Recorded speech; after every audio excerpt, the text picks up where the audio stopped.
नमो अरिहंताणं नमो सिद्धाणं नमो हरियाणं नमो वज्रायणं नमो लोये सर्वसाहुणां वेशो पंचमुखारो सर्वपापनाशनो मंगलानं च सर्वसिद्धिं परमो मंगलम्।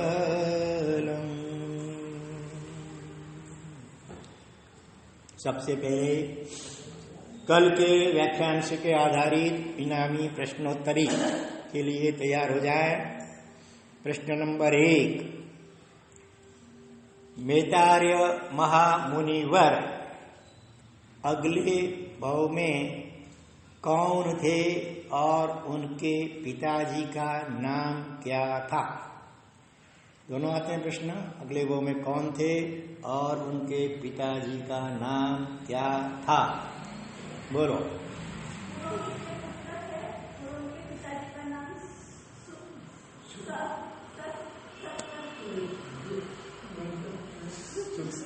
आधा मत गया। हाँ, अभी इसका आधा आधा तो होगा नहीं। चलो, हाँ, स्वस्तिक नहीं, सौवस्तिक। स्वस्तिक तिरस्तिक का समय सौवस्तिक था। ठीक है, धन्यवाद। हाँ, फिर मैतार्य के ऊपर जो कलंक आया था चांडाल पुत्र होने का, उसको दूर करने के लिए देवता ने, उसके मित्र देव ने अलग अलग 4 चमत्कार करके दिखाए थे। 4 चमत्कार, चारों 4 आता है किसी को, अथवा 3 भी होगा तो चलेगा। मित्र देव ने 4 चमत्कार, बोलो। सुवर्ण का किला बनवाया पूरा राजगृह नगरी का।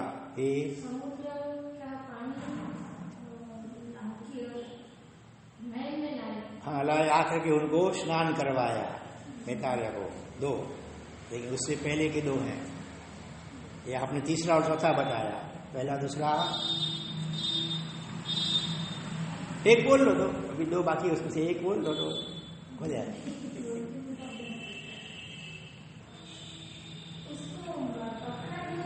हाँ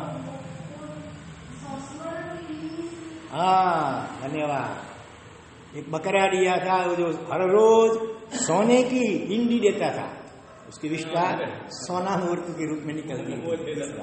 और एक बाकी रह गया, किसको मालूम है अभी? हाँ, एक बाकी रह गया। राजगृही नगरी के बाहर कौन सा पर्वत? वैभारगिरी पर्वत। वहां भगवान का समोस, हाँ, नगरी से लेकर के वो पर्वत तक एकदम रास्ता फर्स्ट क्लास बना दिया भगवान, ताकि भगवान के समोसर में सब आसानी से जा सकें। ऐसे 4 चमत्कार दिखलाए थे। अभी अंतिम प्रश्न आज पूछ लेते हैं कि जो वो सोनी हर रोज 108 सोने के जव बनाता था, उन जवों को कौन सा पक्षी चुग गया था? बोलो नहीं, कोई बोलना नहीं। और सुन लो बराबर, और वो पक्षी कौन से भगवान का लंचन है? दोनों जवाब आना चाहिए। दोनों आते हैं, दोनों बराबर आते हैं। हाँ, ठीक, बोल। शाबाश। फिर समझे क्या पक्षी बोला? नाम फिर से बोलो तो। क्रौंच नाम का पक्षी, क्रौंच। और कौन से भगवान का लंचन था वो? सुमतिनाथ भगवान 5वें, उनका लंचन क्रौंच पक्षी है। वो दाना चुग गया था।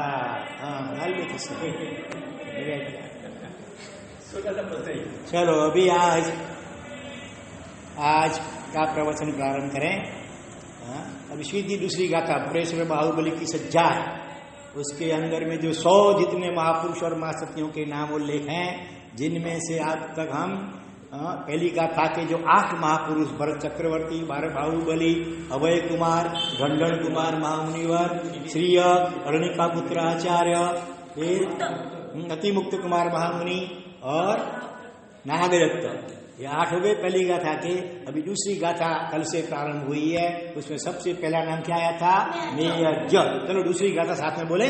मेयज ठूली बदो वयर ऋषि कयवन्नो असुकोशल कुंडरियो केशित। ये सारे प्रातः स्मरणीय महापुरुष और महासतियों के नाम हैं।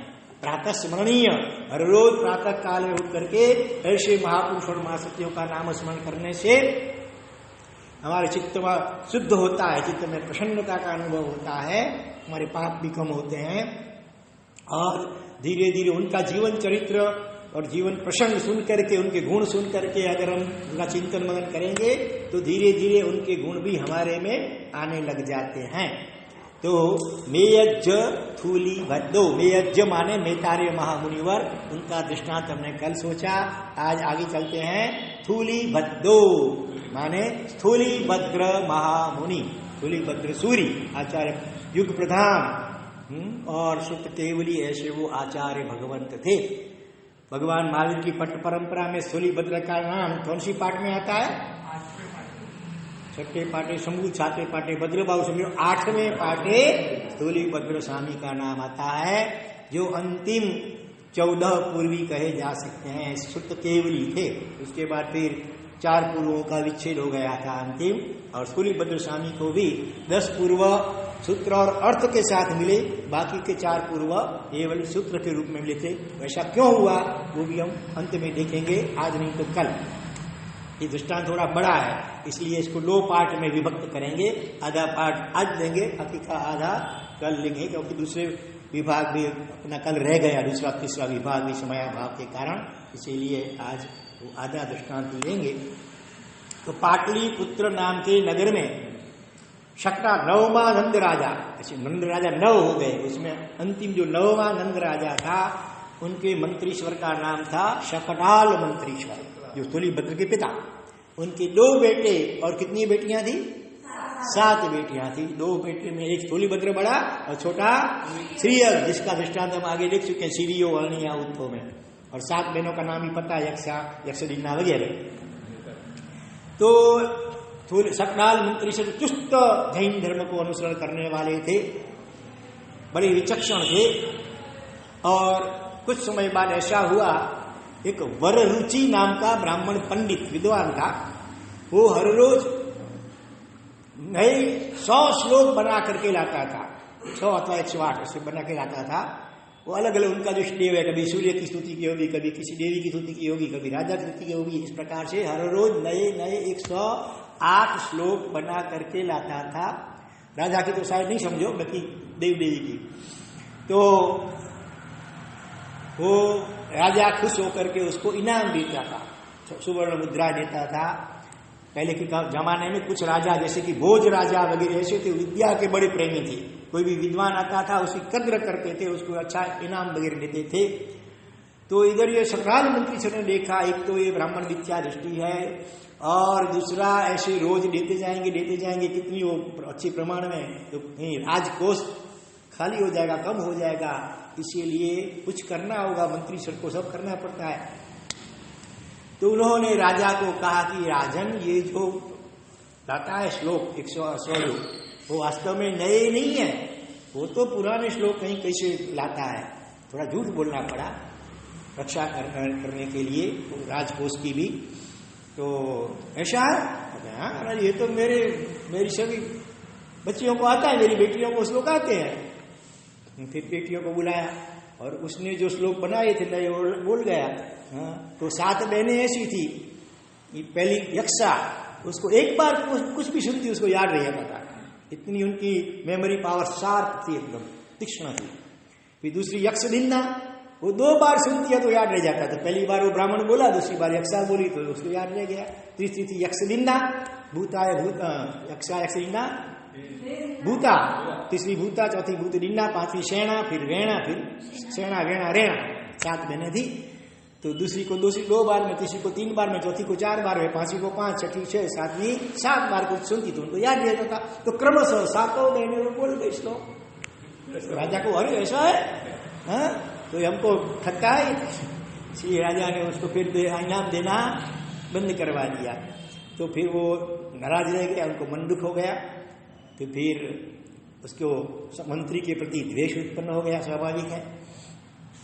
तो कुछ समय बाद राजपुत्र का कि शादी विवाह का कुछ प्रसंग था, तो राजा को भेंट देनी चाहिए, मंत्री को ऐसा व्यवहार है। तो राजा को भेंट देने के लिए हथियार आयुध बना रहा था, हस्त बनवा रहा था। तो वर रुचि को पता चल गया, तो उसने क्या किया, छोटे छोटे ऐसे बच्चों को बुला लिया, उसको कुछ बख्शिश इनाम दे दी और उनको सिखा दिया कि तुम ऐसा बोलो, राजा सुन सके, राजमहल के आसपास से तुम लोग बड़ी बड़ी आवाज से ऐसे बोलो कि राजा को पता नहीं है, उनको मारने के लिए ये शकराल मंत्री सब शस्त्र तैयार करवा रहा है और राजा को मार करके खुद राजा बन जाएगा। इस प्रकार का सब श्लोक अथवा तो शब्द बच्चों को रटा दिए और बच्चे बड़ी बड़ी आवाज में बोल रहे हैं। बच्चे तो निर्दोष होते, इनाम मिल गया है तो खुश हो गए और जोर जोर से बोलने लग गए। ये शब्द राजा ने सुने, उसको शंका हुई कि ऐसा हो सकता है क्या। वर रुचि ने शायद तो किसी प्रकार से उनको राजा को ऐसा कहा कि आपको अगर तसल्ली करनी हो, खातरी करनी हो, तो आप खोज करवाओ। और खोजबीन करवाई तो शस्त्र निकले उनके घर में से। तो राजा को शक हो गया एकदम निश्चित। इसीलिए राजा एकदम, जैसे जब वो मंत्री हर रोज आता था राजसभा में, राजा को सलाम करता या प्रणाम करता था, तो राजा ने एकदम मुंह फेर लिया ऐसा, एकदम नाराजगी व्यक्ति की चेहरे पे। मंत्री समझ गया। हाँ, अब राजा जब नाराज हो जाता है तो राजा तो कुछ भी कर सकता है, राजा बाजा और बंदर कुछ भी, रीझे तो न्याल कर और खींचे तो खल भी उतार दे, चमड़ी भी, ऐसी बात होती है। इसीलिए उसने सोच समझ गया वो कि अभी शायद हमारे पूरे, राजा नाराज होता है तो कभी कभी पूरे कुटुंब को भी खत्म करवा सकता है। तो कुटुंब को बचाने के लिए मंत्रीश्वर ने अपने बेटे श्रीयक को, माने स्थूलभद्र जो था ना, वो रूपकोशा नाम की एक वारांगना थी, उसके पास ही 12 साल तक उसके पास ही पड़ा रहता था। पुराने जमाने में कभी कभी ऐसा होता था, कोई बच्चा है, थोड़ा बुद्धू है, थोड़ी व्यावहारिक समझ उसमें कम है, तो उसकी व्यावहारिक समझ और बुद्धि बढ़ाने के लिए वो वारांगनाएं कुछ होती हैं, बहुत चतुर होती हैं, तो उनके पास सामने से वो रखते थे राजा महाराजा। कभी कभी ऐसा होता था, या कोई श्रेष्ठी होते थे तो उनको शायद पहले भेजा गया। फिर तो वो इतना वहां जम गया कि अभी घर आने का नाम ही नहीं लेता है। धूलिभद्र जिनका अभी चरित्र बोलने जा रहे हैं, तो 12 साल तक रूपकोशा नाम की अति रूपवान और ऐसी विचक्षण थी, जो राजमान्य थी, वो वारांगना सामान्य कोई हल्की कोटि की नहीं, राजमान्य थी। तो 12 साल तक उनके वहीं पड़ा रहा। तो अभी जब ये सकराल मंत्री ये स्थिति देखी तो उन्होंने अपने छोटे बेटे श्रीयक को कहा कि देख बेटा, राजा नाराज एकदम हो गया, कुछ गलत फहमी हो गई है और मुझे लगता है अपने पूरे परिवार को खत्म करवा देगा, इसीलिए मेरी एक बात तुमको माननी पड़ेगी। बोलिए पिताजी क्या? देख, हाँ, कहते ना, जब सभी को बचाने के लिए किसी एक को बलिदान देना पड़ता है, तो मैं तो अभी मेरी तो वृद्ध उम्र हो गई है, इसलिए मैं मेरा बलिदान देकर के तुम सभी परिवारजनों को बचाना मैं चाहता हूं। इसके लिए मैं ऐसा करूंगा, मैं अपनी अंगूठी में तालकुट विष होता है, कभी कभी आज भी जो आतताई होते हैं, तो आतंकवादी पकड़े जाएं तो फिर उनसे सारी बातें निगलवाई जाए मारपीट करके, इसलिए वो क्या करते हैं, पोटेशियम साइनाइड, बहुत तीक्ष्ण भयंकर जहर है, उसकी गोली रखते हैं साथ में, मानो पकड़े गए। अभी तो जेल में फिर मारपीट होगी, क्या बोलते हैं, 3rd डिग्री की सारी बातें, गुप्त बातें बोल देनी पड़ेगी, इससे बेहतर है कि हम मर जाएं। तो वो चूस करके मर जाते हैं, गोली खा करके मर जाते हैं। तो पहले के जमाने में ये अंगूठी के अंदर जो हीरा होता था वो ऐसा होता था, वो चूसने से आदमी मर जाता है। तो उसने कहा कि मैं तो ये अंगूठी का जो विषय है मैं चूस लूंगा। हाँ, वो तुरंत नहीं मरता, थोड़ा समय लगता है भले।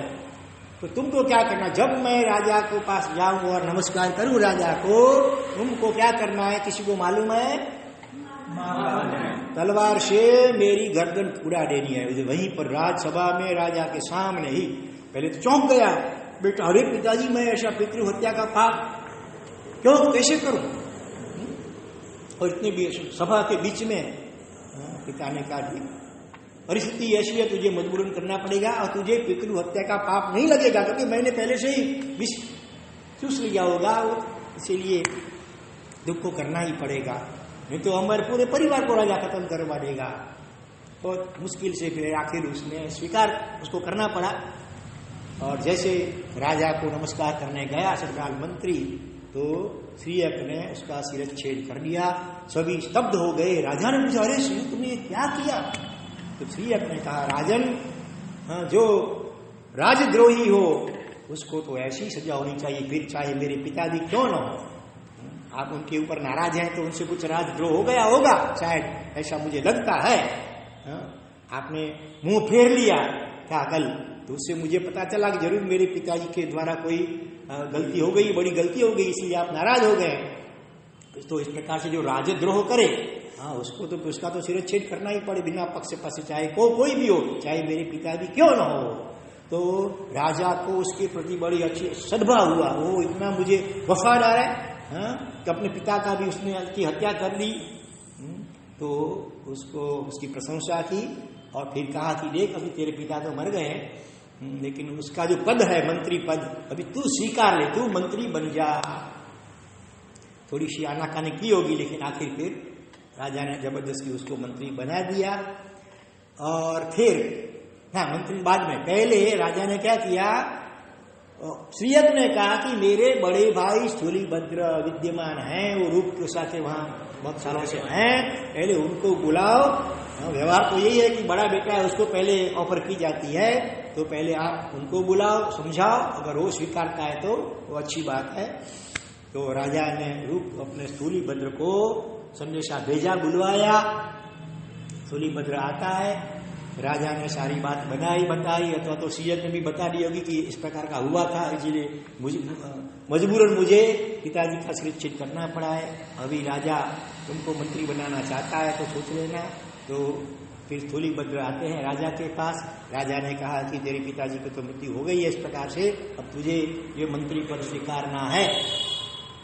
तो स्थूलीभद्र ने कहा, क्या कहा कि मैं जरा सोच करके आपको बताता हूँ, ये बड़ी जिम्मेवारी का काम है, जरा मुझे सोचने का थोड़ा वक्त दीजिए। राजा ने कहा, ठीक है, थोड़ी समय सोच लो भले। तो सामने उद्यान था, बगीचा था, वहां पर गए, गार्डन में बैठे हैं और सोचने लगे कि जिस राज्य सत्ता की निमित्त से मेरी निर्दोष होते मेरे पिता की इस प्रकार से हत्या हो गई, तो कल मेरा भी कुछ भी हो सकता है। राजा प्रसन्न होते हैं तो इनाम भी देते हैं, और नाराज होते हैं तो फिर शिरच्छेद भी करवा सकते हैं। तो ऐसा मंत्री पद मुझे नहीं चाहिए। तो फिर क्या करना, उनको वैराग्य हो गया, धिक्कार है मुझे, मेरे पिताजी की हत्या हो गई, फिर भी मैं ये विषयों में आसक्त होकर, भोग में आसक्त होकर के 12-12 साल तक रूप के अवराधना के वहां पड़ा रहा। कितने मैंने पाप कर दिए, अभी वो पाप का क्षय करने के लिए मुझे कुछ करना होगा। चिंतन किया। हम लोग चिंता बहुत करते हैं, चिंतन शायद ही करते होंगे, सम्यक चिंतन करना चाहिए, चिंता नहीं करनी चाहिए। चिंता से चतुराई घटे रूप गुणवान, चिंता बड़ी अभागिनी, चिंता चिता समान, ऐसा कहा है। चिंता तो श्मशान की चिता समान। और दूसरे कहीं तो ऐसा भी कहा है कि चिता से भी बढ़कर है चिंता, क्योंकि चिता तो मुर्दे को जलाती है और चिंता तो जिंदे आदमी का खून साफ कर देती, जला देती है। इसलिए चिंता नहीं करो, लेकिन चिंतन जरूर करो। सम्यक चिंतन व्याख्यान में जो भी आप सुनते हैं, जो भी उसमें थोड़ा याद रहता है, कोई अच्छा दृष्टांत हो, ऐसी कोई बात हो, तो घर जाकर के एकांत में कभी उसके ऊपर थोड़ा गंभीरता से चिंतन करना चाहिए, तो ही अपनी आत्म जागृति हो सकती है। नहीं तो यहाँ से सुने, यहाँ से निकल गया तो कुछ ज्यादा फायदा नहीं होता है। चिंतन करने से वो हृदय स्पर्शी और आत्मस्पर्शी बनता है। तो यहाँ पर स्थूलीभद्र जी ने चिंतन किया सम्यक प्रकार से, उसको लगा कि ये मंत्री पद भी ठीक नहीं है, और आत्म कल्याण के लिए मुझे अभी तो ये चारित्र ही स्वीकारना है, दीक्षा ही लेनी है। सीधा कहां से कहां जंप लगा दिया। देखो तो 12 साल तक रूप कोशे के पड़े रहते, अभी सीधा चारित्र का भाव हो गया। और उन्होंने उद्यान में ही क्या कर दिया, केश लोच कर दिया अपना स्वयं। सत्वशाली महापुरुष होते थे पहले के जमाने में। कहावत है कि कम्मे सूरा शो धम्मे सूरा। कम माने कर्म, पाप कर्म कभी करने में जो सुई होते हैं, और जब उसके जीवन में यू टर्न आता है ना जब, तो फिर धर्म करने में भी इतने ही पावरफुल होते हैं, शीघ्रता से आगे बढ़ जाते हैं। तो इस प्रकार से उन्होंने लोच कर दिया। फिर आ गए राजा के पास। राजा ने संस्कृत में पूछा, पहले के जमाने में राजा भी संस्कृत जानते थे क्या, आलोचितम, संस्कृत में आलोचितम माने चिंतन कर लिया, विचार कर लिया मंत्री मुद्रा स्वीकारने के लिए। उन्होंने कहा राजन भैया तू लोचितम, आलोचितम नहीं पर लोचितम, मैंने तो केस का लुंचन कर दिया, अर्थात मुझे ये मंत्री मुद्रा मंत्री पद नहीं चाहिए, मैं तो चारित्र ही लेना चाहता हूं, इसलिए मुझे आप इजाजत दीजिए, आशीर्वाद दीजिए, मैं अच्छी तरह संयम का पालन कर सकूं। ऐसा बोल करके वो चले गए। किनके पास चले गए? उस वक्त चट्टे पाटे संभूति विजय सूरी, उनके पास वो चले गए। और दोनों गुरुबाई थे, संभूति विजय भद्रबाहु स्वामी गुरुबाई थे, तो संभूति सूरी के पास गए और वंदना की, विज्ञप्ति की, कृपा करके मुझे मम मुंडावेह मम पव्वावेह मम सत्व वीरई वेशम समप्पेह, दीक्षा को लेता है ना, तब ऐसे विनती करता है दीक्षार्थी, भगवंत कृपा करके मेरा मुंडन करवा दीजिए, मम मुंडावेह मम पव्वावेह, मुझे प्रव्रज्या दीजिए, प्रव्रज्या उसका क्या दीक्षार्थ होता है? प्र माने प्रकृष्ट रूप से, व्रज माने गमन करना, माने संसार की कीचड़ में से निकल करके मोक्ष की तरफ प्रयाण करना, उसको प्रव्रज्या बोलते हैं। और मम सब वीरई देशम समप्पेय, सर्ववृत्ति सभी पापों से प्रतिज्ञापूर्वक विराम, सर्ववृत्ति साधु जीवन, उसका वेश मुझे आप समर्पित कीजिए, ऐसा वो विनंती करता है मुमुक्षु। फिर गुरु महाराज उनको उसका मुंडन वगैरह करवा करके दीक्षा दिलाते हैं। तो ऐसे उन्होंने विनंती की और गुरु भगवान बड़े ज्ञानी हो तो शुद्ध केवली थे, देख लिया उन्होंने सब, अच्छा भविष्य भी अच्छा देख लिया, तो तुरंत शुभस्य शीघ्र, अच्छे कार्य में विलंब करना नहीं चाहिए, क्योंकि श्रेयांसी बहुविज्ञानी। क्या प्रियकांत भाई देखो, आज तुम्हारा धुलिया का गौरव है, बहनों से भी भाइयों की संख्या बढ़कर है। शुरुआत में तो शुरू से भी मुझे लगा कि पीछे से बढ़ जाएगी बहनों की संख्या, लेकिन अभी तक तो देखो भाई ये इधर की परसड़ा ज्यादा है, क्योंकि आज तीन भाग्यशाली, 2 उसमें है 40 गांव के मनीष भाई, बड़े एकदम धर्म श्रद्धालु हैं, और साथ में उनके छोटे भाई सगे भाई अपना हितेश भाई वो भी आए, और साथ में धरण गांव से ये प्रियकांत भाई, वो भी हमेशा आंबिल की तपस्या करते रहते हैं, करवाते भी हैं, और सामायिक प्रतिक्रमण औषध वगैरह धर्म आराधना में हमेशा रसोई पचे रहते हैं। तो वो 2 वहां से आए, वो उधर से आए, मिल करके तीनों कल शाम को आए। और आज तीनों ने आंबिल, इनकी तो होली चल रही है, 22 की होली चल रही है, 8 दिन 9 दिन हुए हैं, और साथ में इन्होंने भी कहा तो हमारा भी आंबिल फिर आज तीनों ने आंबिल करके औषध व्रत ले लिया है। आप शायद परिश्रम में कभी कभार कोई यहाँ करते होंगे, लेकिन चालू दिनों भी तीनों ने औषध व्रत और आंबिल कर लिया है। साथ में दूसरे हिंगोली से भी श्रावक आ गए हैं हमारे, क्या नाम, वीरेंद्र भाई। तो इस प्रकार से आज 4 नए आ गए। मैंने आपको तो कहा है कि धर्म दलाली करके कोई नए श्रोताओं को लाओ, लेकिन और कोई आप लोग नहीं लाए, तो कुदरत ने हमारी बात सुन ली, कुदरत ने भेजा इन लोगों को। देखो हाँ, तो क्या बात अपनी चल रही थी, दीक्षा चिंतन किया, और फिर संभूति विजय सूरी के पास उन्होंने चारित्र अंगीकार कर लिया, और मंत्री पद की मुद्रा फिर उनके छोटा भाई जो थे श्रीयत राजा ने उनको आग्रह करके वो मंत्री मुद्रा पहनाई, मंत्री पद का उन्होंने स्वीकार किया। सोचिए कितनी बात है। और कुछ समय के बाद ऐसा हुआ कि चतुर्मास के दिन आए, दीक्षा लेने के बाद ये तुलिभद्र महामुनि दीक्षित का मेन कर्तव्य आराधना क्या होती है, साधु जीवन में प्रवेश हुआ, उसके बाद सबसे ज्यादा किस चीज पर ध्यान देना चाहिए? तपश्चर्या के ऊपर, त्याग के ऊपर, ये नहीं खाना यो नहीं खाना, इसके ऊपर ज्यादा ध्यान देना चाहिए, अध्ययन के ऊपर। भले ये सारी चीजें जरूरी है, तप त्याग स्वाध्याय सब जरूरी है, लेकिन ये सब शून्य है।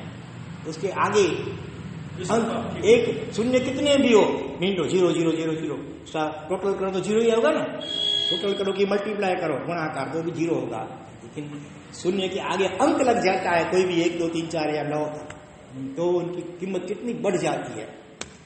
तो ये जो तप है, त्याग है, स्वाध्याय है, और भी जो छोटी मोटी आराधनाएं सब हो, वो सब शून्य की जगह पे है। उनका मूल्य कब बढ़ जाता है? आगे अंक हो तो। अंक नहीं है तो अंक क्या होता है? हाँ, ब्रह्मचर्य पालन भी शून्य है, वो भी शून्य है। महाव्रतों का पालन, 5 महाव्रतों का पालन, वो भी शून्य में ही आ जाते हैं सब। हाँ,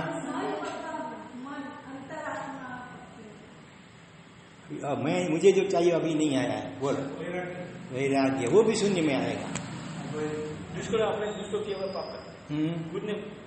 ध्यान करो, ध्यान करो, सब शून्य में आएंगे। आगे अंक कौन सा है? अंक है गुरु आज्ञा पालन का, गुरु समर्पण, गुरु का विनय कहो, समर्पण कहो, आज्ञा पालन कहो, वो अंक है। वो होगा तो फिर ये सब मोक्षदायक बनेंगे। नहीं तो अहंकार वर्धक हो सकते हैं। मैंने ये किया, मैंने वो किया, फिर वो अहंकार बढ़ जाता है तो जीव पिछड़ जाता है, मोक्ष मार्ग से दूर हो जाता है। इसलिए गुरु समर्पण, गुरु आज्ञा पालन, वो अंक है। जैसे सेनापति, बड़ा सैन्य है, लेकिन सेनापति कमजोर है अथवा नहीं है तो कितना भी विशाल सैन्य होगा वो जीत नहीं पाएगा। तो ये सारी आराधनाएं वो सैनिक की जगह पे हैं, लेकिन सेनापति पहले बरोबर मजबूत होना चाहिए। वो सेनापति की जगह पे है गुरु आज्ञा पालन, गुरु समर्पण, गुरु का विनय वैयावत वगैरह, गुरु कृपा, उनके द्वारा गुरु कृपा मिलती है। विनय वैयावत वगैरह करते, आज्ञा पालन अच्छी तरह करता है तो गुरु की कृपा का भाजन वो जीव बनता है। गुरु कृपा ही केवलम शिष्यस्य परम मंगलम, ऐसा कहा है। गुरु की कृपा ही शिष्य का परम मंगल, शिष्य के लिए परम मंगल रूप है। तो ये स्थूलीभद्र मुनिवर ने दीक्षा लेने के बाद गुरु की वैयावत सेवा, विनय, भक्ति, आज्ञा पालन करने में इतने तल्लीन हो गए कि गुरु की कृपा, जैसे कहते हैं मेघ, पुष्करावर्त मेघ जैसे बरसता है, इस प्रकार से उनके ऊपर गुरु कृपा बरसने लगी। और गुरु कृपा के बल से ही अपनी इंद्रियों पर उन्होंने अच्छा, इंद्रियों और मन पर बराबर काबू ले लिया। सोच लीजिए 12 साल तक दिन रात जो वो रूप के आके वहां पड़े थे, हाँ, तो वो विषय भोग के संस्कार कितने जाम हो गए होंगे। फिर भी ये गुरु कृपा का चमत्कार देखो क्या होता है कि जब चातुर्मास के समय का समय नजदीक में आया तब 4 मुनिवर, शंभुतेश्वरी के जो 4 शिष्य अलग अलग, उन्होंने गुरुदेव को विनती की।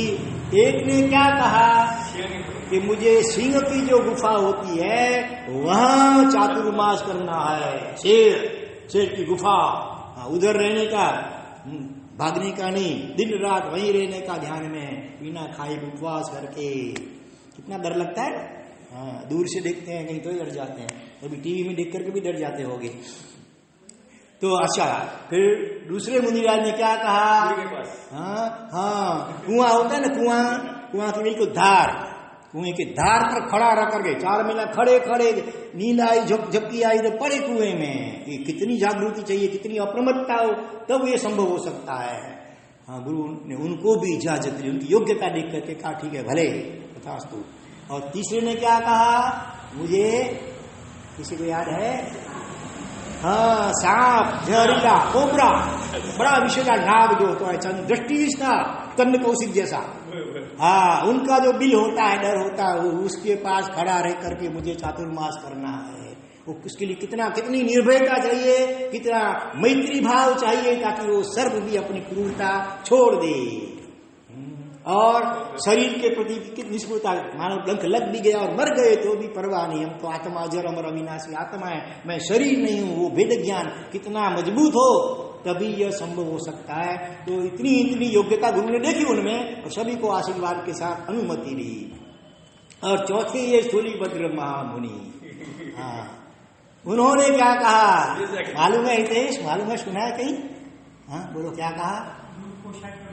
शाबाश भगवंत, मुझे वो रूप कोशा जो वारांगना है, हाँ, उनकी जो चित्रशाला, तो उनका वो हवेली बड़ी होती थी ऋषियों की भी पहले कभी, हाँ, और कई प्रकार के श्रृंगारिक चित्र उसमें होते थे, तो वहां चातुर्मास करना है। हाँ, सोचिए कैसी बात है। हाँ, लेकिन गुरु कृपा क्या नहीं कर सकती है। उनकी योग्यता देख करके गुरु ने उनको भी आशीर्वाद के साथ अनुमति दे दी। वो ज्ञानी थे, बड़े शुद्ध केवली थे, भविष्य देख सकते थे क्या होने वाला है। इसीलिए उन्होंने इस प्रकार से चारों को इजाजत दे दी और क्रमशः चतुर्मास पूरा होने पर थोड़ी बदल जब वहां पर गए, रूप गोस्वामी ने क्या सोचा, हाँ भले मुझे छोड़ के गए लेकिन अभी संसार में मन नहीं लगा होगा, इसलिए वापिस आ रहे हैं इधर मेरे साथ रहने के लिए। लेकिन उनको पता नहीं था कि अभी वो रंग बदल गया है, अभी संसार का रंग नहीं है, अभी तो चोल मजुट जैसा धर्म का आत्मा का रंग लग गया है। गुरु कृपा का बख्तर कवच पहन करके आए हैं, अभी तुम्हारा कोई बाण काम नहीं करेगा। तो उसने उनको चलित करने के लिए, अपना बनाने के लिए बहुत सारी कोशिशें की। हर रोज घी तेल वगैरह से लचपचते ऐसे जिसमें जीव को विकार बढ़ जाए इंद्रियों में, ऐसे भोजन छठ रस भोजन खिलाए। और ऋतु भी कैसी थी, बारिश की वर्षा ऋतु जिसमें जीव की चित्रवृत्ति जरा चंचल होती है, और साथ में युवा अवस्था थी अभी भी उनकी, रूप था सामने भी ऐसी रूपवान वो थी, वारांगना थी जिनके साथ 12-12 साल गुजारे थे। सारी एक एक चीजें ऐसी थी कि जीव को तुरंत चलित कर सकती है। भोजन भी ऐसा और एकांत, और वो भी चित्रशाला, कोई भगवान के चित्र नहीं थे ऐसे वहां पर। वारांगना की चित्रशाला में कैसे चित्र होंगे श्रृंगारिक सब, इतना सारा। और वो भी खुद भी एकदम सूक्ष्म बारीक पारदर्शक वस्त्र पहन करके सज धज करके अलंकार से 16 श्रृंगार सज करके आती थी, अपने हाथों से उनको आग्रह करके वो बनाती थी, शटर भोजन वो सब करते भी थे। और फिर उनके आगे हाव भाव से कितने नृत्य आदि करती थी, फिर भी एक रोया तक उनका चला चलित नहीं हुआ, इतने निर्विकार। वो कब संभव है, गुरु कृपा के बिना ये संभव नहीं है। इसके अनुसंधान में मुझे और दृष्टांत याद आ रहा है, लेकिन आज अभी नहीं करूंगा, केवल नाम उनका बता देता हूं, बप्प भट्टी सूरी का, जिन्होंने आम राजा को प्रतिबोध किया। आम राजा ने उनको इनकी किस तरह परीक्षा ली वो सब पाते हम अगले व्याख्यान में फिर देखेंगे। आज पहले व्याख्यान का भी शुरू समय पूरा होने जा रहा है। तो 4 महीने तक इस प्रकार से निर्विकार, तो एक दिन भी नहीं, एक दिन एक महीना नहीं, 4 महीने तक लगातार वो रूप के अपने से जितना भी संभव हो सके उनको चलित करने के लिए कुछ बाकी नहीं रखा। फिर भी उनका एक रोया तक उसमें विकार नहीं हुआ। कैसी अद्भुत पवित्रता और निर्दोषता, और वो आत्मा का आनंद कैसा होगा जिसकी बदौलत ये ऐसी स्थिति में इस प्रकार से निर्दोष रह सके। आत्मा का आनंद, जीव सभी को आनंद चाहिए, आत्मा में ही आनंद अनंत सहज रहा हुआ है, लेकिन उसमें डुबकी लगाना की कला अभी हम नहीं सीख पाए हैं, इसीलिए तब तक ये बार के प्रलोभन हमको आकृष्ट कर लेते हैं। लेकिन जब जीव गुरु कृपा के बल से अंतर्मुख होकर के निरंतर अभ्यास करते करते आत्मा के स्वरूप का जो आनंद है, निजानंद अनंत आनंद, उसका स्वाद चख लेता है, फिर संसार के ऐसे भी प्रलोभन उसको चलित नहीं कर सकते हैं। जिसमें बासुंदी, दूध पाक, पूरी वगैरह, रसगुल्ला, गुलाब जामुन, उनका स्वाद जिसने चखा हो, वो फिर खट्टी छाछ और उड़द के बाकुड़े उसको भाएंगे क्या? नहीं भाएंगे, दिखते लगेंगे नहीं, उसके सामने दिखेगा भी नहीं। इसी प्रकार से आत्मा का आनंद, जो पवित्र आनंद है, उसका स्वाद जिन्होंने अंतर्मुख होकर के चख लिया अभ्यास करने द्वारा, फिर उसको एक सब तुच्छ लगता, असार लगता है, उनकी दृष्टि एक्सरे हो जाती है। हमारी दृष्टि कैसी है? फोटो जैसी है। कैंप बैठे हैं फोटो वाले, सबके कितने दिन रोज फोटो निकालते हैं। लेकिन जो अस्पताल में भी होता है ना वो कैमरा, वो भी वहां भी फोटो निकलते हैं, और एम्बुलेंस फोटो में फोटो निकलते हैं। दोनों फोटो में डिफरेंस क्या होता है? ये केवल कपड़े का, गहने का, शरीर का बाहर का फोटो निकाल सकते हैं, भीतर का नहीं। जब वो अस्पताल में जो एक्सरे होता है वो एक्सरे होता है, वो बाहर बीत करके बाहर सबको भीतर का हड्डियां वगैरह का वो फोटो निकाल लेता है ना। तो इस प्रकार से गुरु कृपा से शिष्य की दृष्टि एक्सरे जैसी हो जाती है, एक्सरे जैसी। वो कोई भी सामने व्यक्ति आता है, उसका ये बाहर का रूप रंग उसके लिए एकदम गौण हो जाता है, सीधा भीतर, और भीतर में दोनों चीजें देख लेता है। तो शरीर में रही गंदगी, अशुचि, बाहर से कितना भी कोई रूपमान दिखता हो, टिप-टाप किया हो, सब मेकअप किया हो, लेकिन भीतर हो मल, मूत्र, पसीना, खून, कितनी गंदगी पूरी, सब 7 धातु हड्डियां, मांस मज्जा वो सब पड़ा हुआ, वो भी दिखाई देता है एक्सरे दृष्टि से विशिष्ट ऐसे गुरु कृपा पात्र साधक आत्माओं को। और साथ में उनको दूसरा भी क्या दिखाई देता होगा, बोलिए जरा। हाँ, वो आत्मा सिद्ध स्वरूपी अनंत गुणों के भंडार, केवल ज्ञान स्वरूपी अरूपी ऐसी आत्मा, रूपणी आत्मा का फिर भी ज्ञान चक्षु से उनको दिख जाता है। और वो सब में उनको भगवान ही दिखते हैं, चाहे वो कुत्ता हो, बिल्ली हो, या कोई डुक्कर वगैरह हो, या कोई भिखारी हो, या विष्ठा का कीड़ा हो, सब में उनको भगवान दिखते हैं। भगवान आत्मा सिद्ध स्वरूप दिखते हैं। भगवान की देख कभी विकार आएगा, भगवान को देख करके नहीं आएगा। तो इसीलिए गुरु कृपा के बल से उनकी दृष्टि ऐसी एक्सरे जैसी हो गई थी कि 4-4 महीने तक दिन रात लगातार रूप कोसा ने कितने सारे प्रयत्न किए, फिर भी उसका एक रोया भी विकारग्रस्त नहीं हो पाया। आखिर वो थक गई, झुक गई, पांवों में गिर गई, साष्टांग समझ गए हो धन्य है आपको, कैसी उच्च दशा आपने प्राप्त कर ली है। उनकी मानव की शिष्या बन गई। 12 व्रतधारी फिर कहा कि मुझे कुछ उपदेश, मेरे आत्मा मैंने तो कितने पाप किए हैं, आप तो बच गए, छूट गए, अभी फंसी हुई इस कीचड़ में से मुझे बाहर निकालिए, मुझे कुछ धर्म का उपदेश दीजिए, मेरे आत्मा का उद्धार और कल्याण कीजिए। तब उन्होंने सम्यक सही शारद के 12 व्रतों का वर्णन किया और उसको अंगीकार किया। रूप कुशा ने, वारांगना ने भी 12 व्रतधारिणी शुद्ध श्राविका बन गई वो। और इस प्रकार से निर्विकार चातुर्मास पूरा करने के बाद सब चारों जब वो गुरु महाराज के पास आते हैं, तो पहले वो 3 आए ना, तो उनको सब गुरु महाराज उनका भी स्वागत किया कि आप दुष्कर कारक है, आपने बहुत कठिन कार्य किया है। ऐसा करके गुरु ने उनकी उपबृंगना, अनुमोदना, प्रशंसा की। लेकिन जब सूर्यभद्र स्वामी आए तब 2-3 उनको एक बार कहा आपने बहुत दुष्कर्म कयम, आपने बहुत दुष्कर कार्य किया है। लेकिन सूर्यभद्र आए तो उनको 2 या 3 बार दुक्कड़ कारक कहा, दुष्कर बहुत कठिन कार्य आप तुमने किया है। तो क्या हुआ, उन तीनों को मन में बड़ी जलन होने लगी। तो उसने तो क्या किया, ईर्ष्या तत्व तो बहुत खतरनाक है, बल अच्छों को भी वो पतन कर। ईर्ष्या तत्व तो ऐसा है, दूसरे की अच्छा, दूसरे की प्रशंसा, दूसरे की बढ़ोतरी हम देख नहीं पाता है, जीव जलन होती है, फिर उसकी टीका निंदा करने लग जाता है। तो ईर्ष्या और निंदा दोनों सखी जुड़वा देने हैं। उनके पिता बाप का नाम क्या है, अहंकार, ईगो के कारण, अहंकार के कारण फिर ईर्ष्या उत्पन्न होती है दूसरे के प्रति, और उसकी फिर निंदा भी करता है जीव। तो उन तीनों को ईर्ष्या होने लगी। विशेष प्रकार से जो सिंह गुफावासी मुनि थे ना, उसको विशेष ईर्ष्या होने लगी। और फिर अगला चातुर्मास जब आया तो फिर उन्होंने गुरु को विनती करते हैं, मुझे रूप को साके वहां चातुर्मास करना है। गुरु महाराज उसको अभी आगे क्या कहते हैं, तो चातुर्मास करने के जाते हैं तब फिर आगे क्या क्या होता है वगैरह सारी और बहुत बातें हैं। वो हम अग्रे वर्तमान पार्ट 2, आज पार्ट 1 हुआ, सूर्यभद्र स्वामी चरित्र पार्ट 1, और पार्ट 2 सुनना अगर हो तो आपको फिर रुकना पड़ेगा। 40 गांव से आए हैं, आज तो रुकेंगे, रात भी औषध की है, रात्रि औषध भी के साथ में, ठीक है, जो हो सो। अभी आज हम दूसरा आध्यात्मिक त्रिफला, रोज 3 चैप्टर होते, 3 विषय सब्जेक्ट होते हैं। उसमें पहला सब्जेक्ट परेश्वर बाहुबली सज्जाय के अंतर्गत जो महापुरुष और महासतियां, उनकी प्रेरणादायक जीवन प्रसंग लेते हैं। दूसरे विभाग में त्रिफला में 3 फल होते हैं ना, एड़ा बेड़ा आमला, अरड़े बेड़ा और आमला। रसायन चूर्ण में भी 3 होते हैं, गड़ू गोखरू और आंवला से 3 होते हैं। आध्यात्मिक रसायन समझो या आध्यात्मिक त्रिफला समझो। तो उसका पहला विभाग आज अभी पूरा हुआ। दूसरा विभाग, उसमें क्या लेते हैं हम रोज, अर्वाचीन प्रेरणा, वर्तमान कालीन सत्य घटना है। प्राचीन दृष्टांतों में कभी कभी नई पीढ़ी को ऐसा होता है कि अभी कौन देखने गया, सूर्यभद्र स्वामी ऐसे हुए होंगे कि नहीं हुए होंगे, ऐसे बैठे बैठे लिख दिया, बड़ी बड़ी बात है महापुरुषों ने।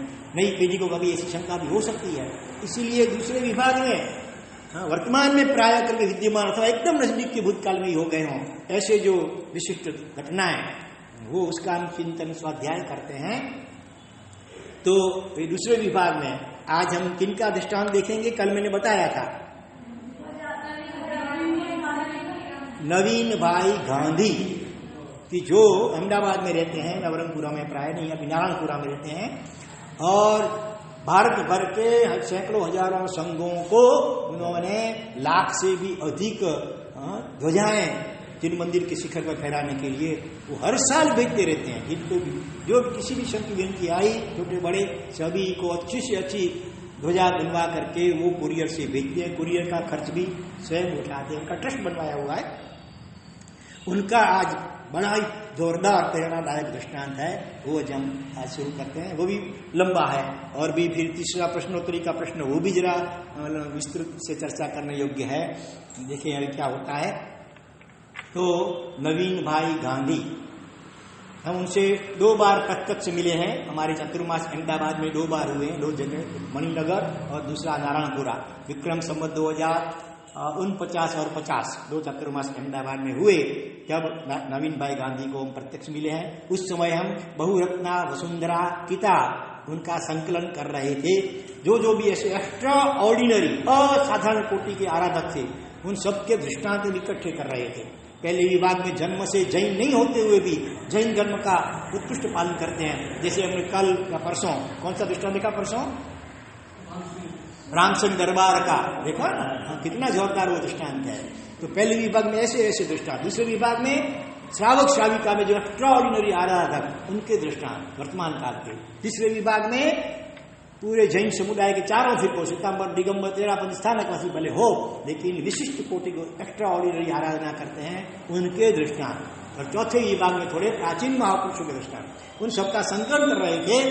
तो हमने कहीं से सुना नवीन भाई गांधी का नाम, तो उनको उपास्य में बुलवाया था और उनके घर पे भी हम गए थे। नारायणपुरा में जहाँ वो रहते हैं, विजयनगर, उसका मंदिर के बिल्कुल सामने उनका निवास स्थान है। तो नवीन भाई गांधी जवानी के दिनों में विटामिन एम, समझ गए? विटामिन एम, मनी, पैसा। संसारी जीव को तो पैसे की अपेक्षा होती है स्वाभाविक रूप से, और उसके लिए कई देव देवियों की आराधना भी करते हैं लोग। तो जैन शासन में एक सम्यक दृष्टि देवी,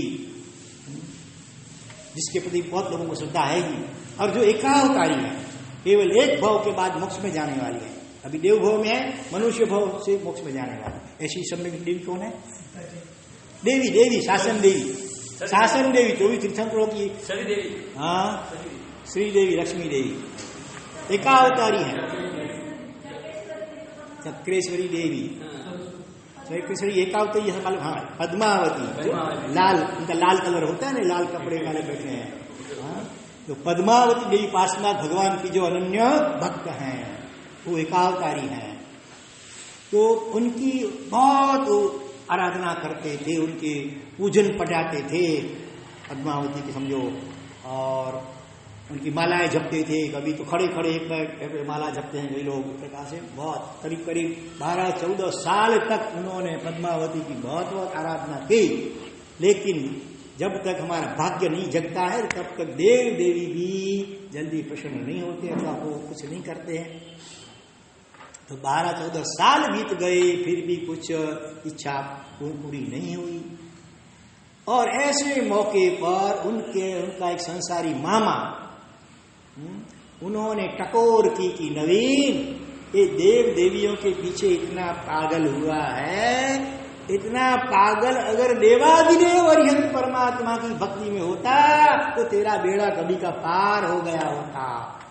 कहावत है न कि लोहा जब गर्म होता है, उसी वक्त अगर हथौड़े का घा पड़े तो जैसा उसका घाट गढ़ना हो कर सकते हैं। लोहा ठंडा होता है तो कितने भी हथौड़े लगा कुछ नहीं होगा, एकदम गर्म होता है बराबर लाल, उस वक्त हथौड़े से लगाओ, फिर उसको जैसे मोड़ना हो मोड़ सकते हैं।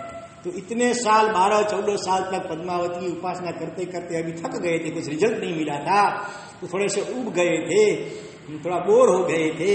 और ऐसे मौके पर लगा दिया फटका इनके मामा जी ने। ये कल्याण मित्र इनको कहे जाते हैं, जो अपने कल्याण की प्रेरणा दे। कल्याण मित्र है ना, आपके कल्याण की प्रेरणा, आपको प्रेरणा देते हैं अच्छी तरह। तो बात हृदय में उतर गई एकदम, उनको लगा बात ठीक है। तो सीधा गए शंकरेश्वर तीर्थ में, पद्मावती माँ के पास गए, माता जी को तिलक किया अंगूठे से ऐसे, फिर कहा माता जी देखिए, आज तक तो मैंने सांसारिक कामना से आपकी बहुत आराधना भक्ति की, लेकिन अब मुझे पता चला कि आप भी जिनको अपने सिर के ऊपर रखते हैं, इनको रखते हैं पार्श्वा भगवान होते फणा के ऊपर होते हैं, देखना पद्मावती की भी मूर्ति। तो मैं भी अभी उनकी उपासना करता चाहता हूं, इसीलिए आप मुझे आशीर्वाद दीजिए कि भगवान की भक्ति में मेरा मन अच्छी तरह लग जाए, और आज से फिर मैं एक विशिष्ट साधर्मिक के रूप में आपका स्मरण करूंगा। अथवा कभी आपको साधर्मिक को तिलक करते हैं ना, अंगूठे से करते हैं, इस उंगली से तो भगवान की रिजर्व है पूजा करना अनामिका, तो कभी वो तिलक करूंगा तो आपका स्मरण करूंगा जरूर, क्योंकि आपकी भगवान की विशिष्ट भक्ता है। लेकिन आज तक जैसे मैं आपका पूजन पढ़ाता था और बहुत जप गए करता था, वो अगर मैं आपका नहीं, लेकिन आप जिनकी भक्ति करते हैं ऐसे परमात्मा की मैं भक्ति करना चाहता हूं, तो मुझे आशीर्वाद दीजिए परमात्मा की भक्ति में मैं उत्तरोत्तर आगे बढ़ूं बस। और क्षमा याचना भी कर ली कि मैं अभी अधिक नहीं कर सकूं, तो क्षमा करना। और तब से उन्होंने भगवान की पूजा पहले मानो करते भी होंगे, अनियमित रूप से करते होंगे, कई लोग करते हैं कभी नहीं करते हैं, लेकिन फिर नियमित रूप से भगवान की पूजा करने लग गए। और शुरू में तो भाव आते हैं क्या? नहीं आते। शुरू में अनादिकाल के संस्कार, राग द्वेष के संसार के संस्कार इतने प्रबल हैं कि धर्म क्रिया में शुरू में तो मन उतना नहीं लगता है, मन भटकता है। शरीर से तिलक करते हो, मन तो घर में, दुकान में, बाजार में कहीं ना कहीं होता है। कभी तो शुरू में इतने भाव नहीं आते थे, फिर भी उन्होंने पूजा छोड़ी नहीं, पूजा सेवा नियमित रूप से करते रहे और साथ में भगवान को प्रार्थना भी करते रहे। हमारे कच्छी में एक गीत है, मुके भक्ति खपे, मुके भाव खपे, भव धरियो तरेल जी नाव खपे। भगवान मुझे भक्ति देना, मुझे भाव देना, क्योंकि भाव और भक्ति ही संसार सागर को तैरने के लिए नौका समान है। अच्छी में प्रार्थना इस प्रकार की है। तो भगवान को कहते हैं, भगवान मुझे, मैं पूजा करता तो लेकिन भाव नहीं आता है, कृपा करके मुझे भाव दीजिए। आपका भी ये प्रॉब्लम अगर हो तो भगवान को प्रार्थना यही कीजिए, भगवान मैं श्रावक हूं, महाराज साहब कहते हैं प्रतिज्ञा ली है तो मैं पूजा करता हूं, लेकिन जितने चाहिए उतने अहोभाव नहीं आते हैं अभी। विशिष्ट कितने भक्तों की बातें सुनते हैं, कितने उनके भाव थे, मेरे में इतने भाव क्यों नहीं उमड़ते हैं? आप कृपा करके मेरे में भक्ति भाव दीजिए मुझे। तो धीरे धीरे उनके दिल में एक दिन विचार आया कि वो नवीन, अहमदाबाद जैसी मेगा सिटी जिसको बोलते हैं उसमें तो रहता है, जहाँ सैकड़ों जिन मंदिर, आज तो मेरे ख्याल से 500 से भी अधिक जिन मंदिर है, और ऐसे भी भक्त हैं सभी जिन मंदिरों में भगवान की पूजा की हो, ऐसे भी होते हैं। अहमदाबाद में, सूरत में, पाटन वगैरह में, बड़े बड़े शहरों में, खंबात में, जहाँ सैकड़ों जिन मंदिर होते हैं, और सभी जिन मंदिरों में भगवान की पूजा बारी बारी से ऐसे करने वाले भी हैं। चैत्य परिपाटी जिसको आप लोग बोलते हैं, पालिताना के भी सभी ऊपर जितने भी मंदिर, जितने भगवान है छोटे बड़े, सभी की नवांग की पूजा करने वाले, जिसको भव पूजा कहते हैं, वो करने वाले भी होते हैं, श्रावकशाही का है। तो उनको विचार आया कि इतने सैकड़ों मंदिर हैं और मैं केवल एक ही मंदिर में पूजा करके संतुष्ट हो जाता हूँ, वो क्या ठीक है? ठीक नहीं है। चलो मैं अधिक भगवान की पूजा करूँ। तो धीरे धीरे संख्या बढ़ाते गए, अपने घर के आसपास भी 1, 2, 3, 4, 5 ऐसे करते हम जब मिले थे करीब 2049 में, समझो उनको आपसे करीब 26 साल पहले, तब उन्होंने मुझे बताया कि मैं हर रोज कितने जिन मंदिरों की हर रोज पूजा, आप कुछ आंकड़ा दीजिए, 5, 10, 15, 20, 25, तो भी आपको कितना लगेगा था? जो हर रोज, कभी कभार नहीं, परिश्रम में एक आध दिन वो नहीं, हर रोज 54 देरासर, हर रोज 54 जिनालयों में पूजा करता हूं। उसमें से सुबह से लेकर के करीब 9, साढ़े 9 बजे तक, करीब पोरसी का पचखान समझ लो आ जाता होगा, तब तक 44 देरासर में पहले पूजा करता हूं। पूरे मुझे गिनती करके बताए कि पहले अमुक पोल, अहमदाबाद में तो पोल बहुत है, पोल के अंदर पोल, शहरी के अंदर शहरी, तो पहले इस पोल में मैं जाता हूँ, वहाँ मूलनाथ अमुक भगवान है, वहाँ मैं पूजा करता हूँ। उसके बाद उसके नजदीक ये पोल है, उसमें अमुक भगवान मूलनायक है, मैं उनकी पूजा करता हूँ। ऐसे करते करते पूरे 44 जिन मंदिर मूलनायक के नाम गिना दिए। फिर मैं घर जाकर के वो पचखान मारता वर्षी करता हूँ।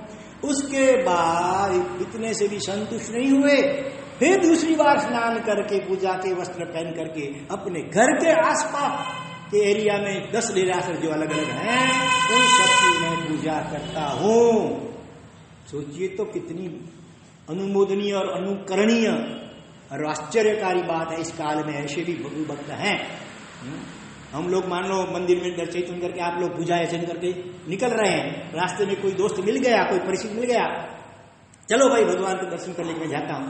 आते कि भाई मैं तो दर्शन और पूजा करके आया, भले करके आए, चलो जरा मुझे कंपनी दो, अपन दोनों मिल करके करे। अरे भाई आप जरा, मेरे पास टाइम नहीं है, नो टाइम, ये प्रॉब्लम सबका बड़ा है आप सबके पास लिए। हाँ, तो नहीं जाते हैं प्राय करके। हाँ, और इधर इधर देखो हर रोज का 54 एक बार 44 लगातार करते तो भी संतुष्ट नहीं होता है, और फिर उसी बार स्नान करके 10 डेरासर और।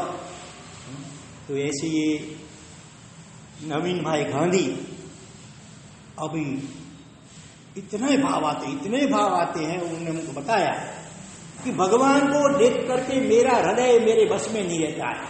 इतने भावों का भाव उछलते हैं कि दोनों आंखों में से अश्रु धाराएं बहती आती है। हमारी तो आंख की क्या बोलते, पलक भी शायद कभी गीली आर्द्र होती है कि नहीं होती है, आंसू से, भाव के आंसू से नहीं होती होगी, शायद किसी को होती होगी, तो धन्यवाद। और यहाँ पर तो हर रोज भगवान को प्रार्थना की है दिल से कि भगवान मुझे भक्ति भाव चाहिए।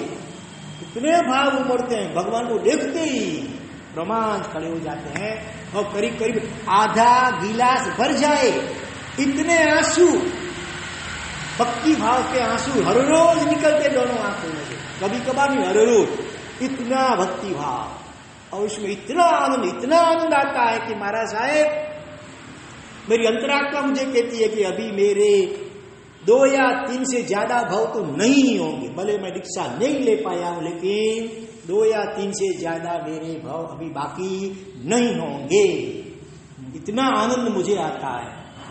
अपनी अंतरात्मा बोलती है, शायद आपकी बोलती होगी, 10-20 भावों में या 100-200 भावों में मुक्ति हो तो भी बड़ी बात है, तो भी अच्छी बात है। अनंत भावों की अपेक्षा से 100-200 भावों में मुक्ति हो तो भी अच्छी बात, खुश होने जैसी बात समझ लो। लेकिन इनकी अंतरात्मा साक्षी पूर्ति, इतना आनंद आता है, सात्विक आनंद भक्ति का आता है कि अभी 2-3 भाव से ज्यादा मेरा संसार परिभ्रमण बाकी नहीं होगा। रोए नवीन भाई गांधी, इनके जीवन की भी और कई बातें हैं अनुमोदनीय, वो भी हम पेंडिंग रखते हैं। आज इस दूसरे विभाग को भी पार्ट 1 पार्ट 2 में कर देते हैं, तो वो भी हम कल सुखेंगे। अभी और तीसरा विभाग में क्या लेते हैं, प्रश्नोत्तरी लेते हैं।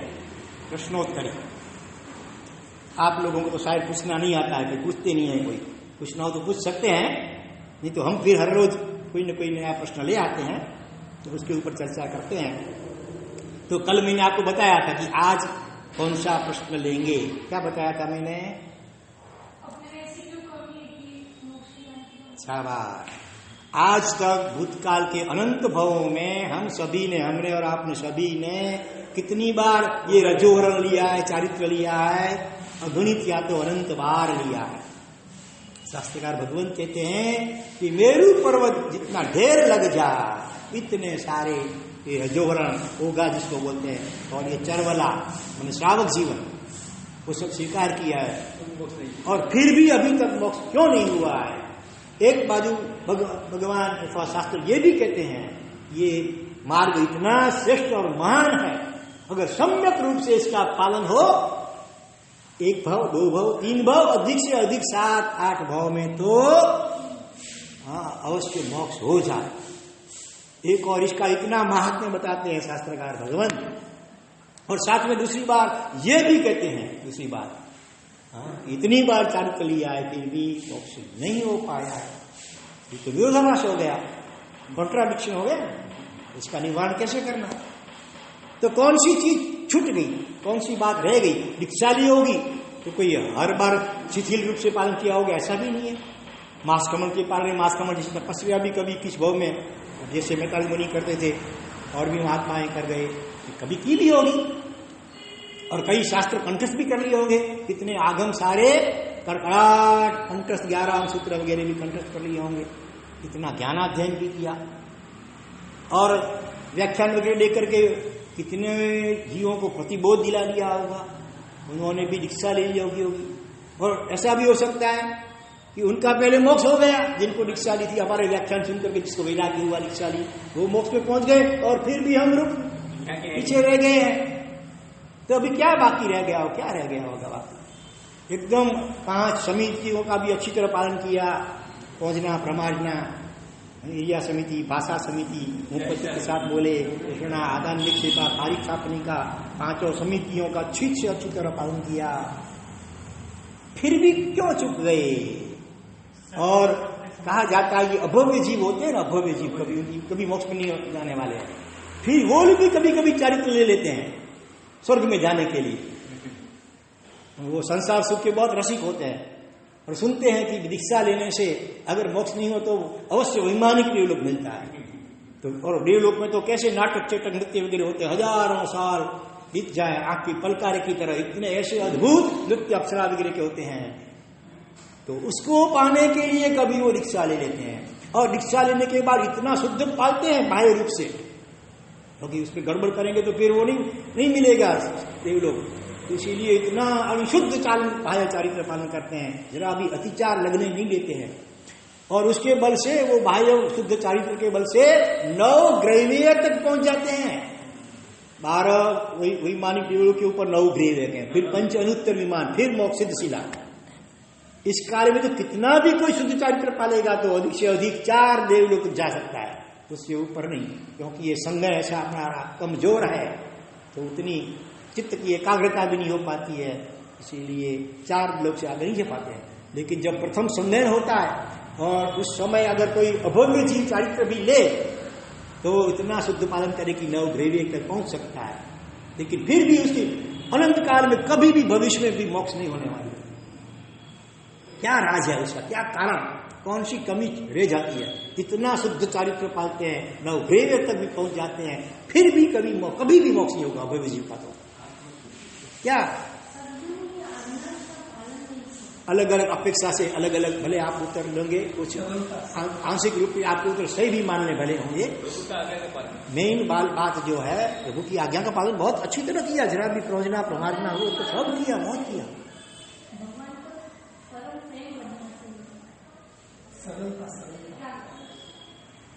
कभी माने बताया हुआ मार्ग पे नहीं चले, जैसे भगवान ने किया वैसे अपन नहीं चले, भगवान ने ऐसा किया।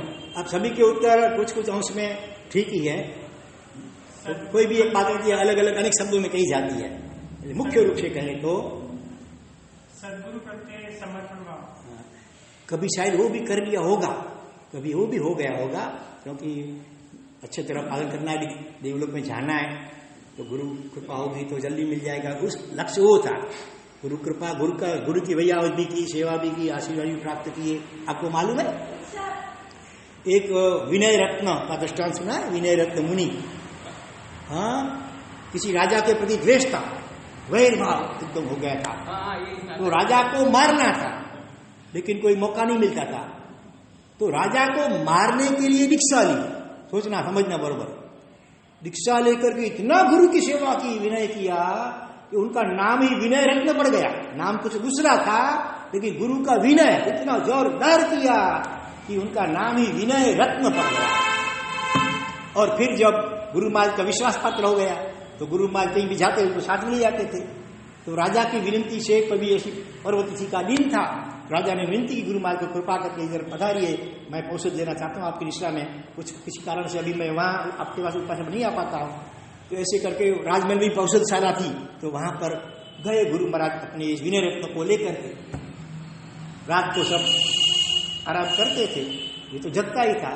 अपने अर्धोहरण में एक ऐसी छोटी सी छुरी का रखी थी, चप्पू जैसा कुछ धारदार शस्त्र, वो निकाल लिया और राजा सो गया था, औषध में गला काट लिया और भग गया, रफू चक्कर हो गया। बोलो अभी दीक्षा भी ली, गुरु का विनय कितना किया, दूसरे कितने से सबसे बढ़कर विनय किया, लेकिन भीतर में उसका भाव अशुद्ध था, खून करने का भाव था। तो हमने भी कभी अलग अलग ऐसे किसी न किसी सांसारिक भावों से गुरु का विनय भी अच्छी तरह किया होगा, फिर भी मोक्ष नहीं हो पाया है। शास्त्रकार कहते हैं हाँ, दूसरी सभी आराधना शून्य के आगे अंक के रूप में गुरु कृपा बलि कहो अथवा सम्यक दर्शन, सम्यक दर्शन, सम्यक दर्शन, सम्यक ज्ञान और फिर सम्यक चारित्र, ये तीनों जब मिलते हैं ना, तब वो मोक्ष का सच्चा मार्ग बनता है। हमने चारित्र, बाह्य चारित्र अच्छी तरह पाला, लेकिन पहले सम्यक दर्शन होना चाहिए। हाँ, सम्यक दर्शन होता है तो ही फिर ज्ञान जो होता है ना, थोड़ा बहुत जो भी, वो सम्यक ज्ञान कहता है, तब तक वो सम्यक ज्ञान ही कहा जाता है। शास्त्र का ज्ञान भले हो, लेकिन सम्यक दर्शन पहले हो तो फिर ज्ञान जो है वो सम्यक ज्ञान कहा जाता है। और सम्यक दर्शन और सम्यक ज्ञान साथ में होते हैं, तब फिर जो चारित्र का बल होता है वो सम्यक होता है। बाह्य चारित्र कभी नहीं भी होता है तो भी केवल ज्ञान और मोक्ष अटकता नहीं है। भरत चक्रवर्ती को हुआ ना ऋषा भुवन में केवल ज्ञान, कुर्मा पुत्र को हो गया गृहस्थ जीवन में केवल ज्ञान, हो गया कि नहीं? तो उनके पास बाह्य चारित्र तो नहीं था। तो सम्यक दर्शन और सम्यक ज्ञान, अरे सम्यक दर्शन क्या, मेन सम्यक दर्शन है। अब भी जीव भी है वो नव पूर्व तक पढ़ जाते हैं कभी कभी, नव पूर्व, अभी तो एक भी पूर्व नहीं है। शमकित वीण नव पूर्वी अज्ञानी कहवाय, शमकित वीण संसार मा अरहो परहो अथड़ा। अभवी जीव कभी कभी दीक्षा लेकर के 9 पूर्व 14 पूर्व में से इतना अभ्यास कर लेता है, फिर भी उसको शास्त्र का अज्ञानी कहा है, ज्ञानी नहीं कहा है। कितने श्लोक कंठस्थ है उसके आधार पर नहीं है वो ज्ञानी और अज्ञानी का मापदंड। अष्ट प्रवचन माता का ही भले ज्ञान हो, 2 प्रतिक्रमण या 5 प्रतिक्रमण मुश्किल से भले समझ आ रहे हैं, फिर भी वो ज्ञानी अथवा महाज्ञानी हो सकता है। और 9 पूर्व पढ़ने के बाद भी महा अज्ञानी होते हैं अपने अभव्य जीव। तो सम्यक दर्शन माने क्या, जो चीज जैसी है उसको उसी प्रकार से देखना और श्रद्धा करना, अनुभव पूर्वक श्रद्धा करना।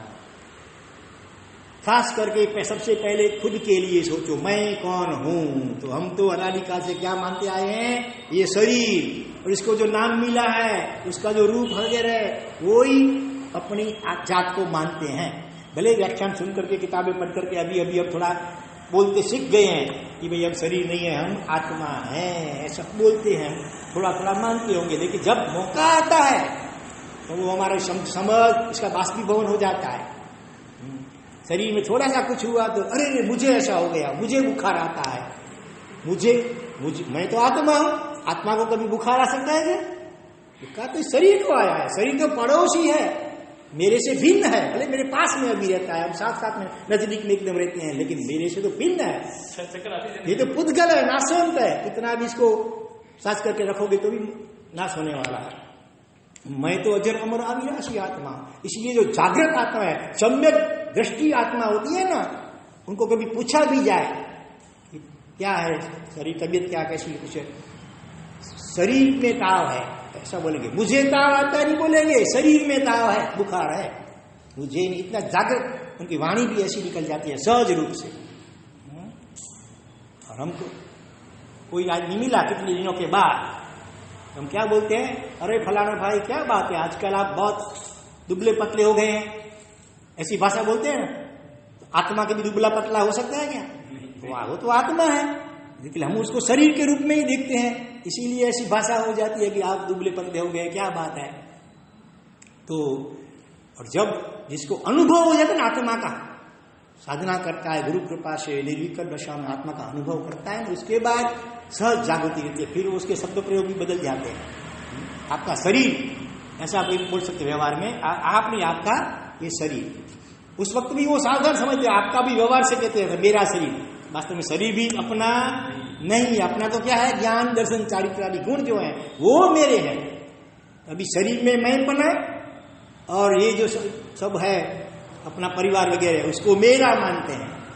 जबकि सम्यक दर्शन हो जाता है तो इतनी जागृति सहज रूप से रहती है कि मैं आत्मा हूं, मैं शरीर नहीं हूं, निरंतर जागृति रहती है। और शब्द प्रयोग भी ऐसे ही निकलते हैं।